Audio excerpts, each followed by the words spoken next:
பகுதியில் மட்டும் பாத்தி கட்டி நெல் விதைகளை போட்டு நீர் பாய்ச்சணும். அது நாத்தாக வளரும். அதை பிடுங்கி வயல் முழுவதும் நடுவாங்க. திருக்குறளின் முதல் பெயர் முப்பால். திருக்குறளில் தமிழ் என்ற ஒரு சொல் பயன்படுத்தப்படவில்லை.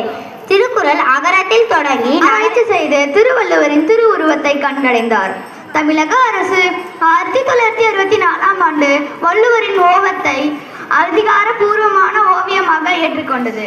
1967ஆம் ஆண்டு தமிழக முதல்வரான அண்ணாதுரை இவருக்கு ஓவிய பெருந்தகை. 100 இளைஞர்களை கொடுங்கள், இந்தியாவை மாற்றி காட்டுகிறேன் என்று முழங்கிய சுவாமி விவேகானந்தரின் பிறந்த நாள் ஜனவரி 12.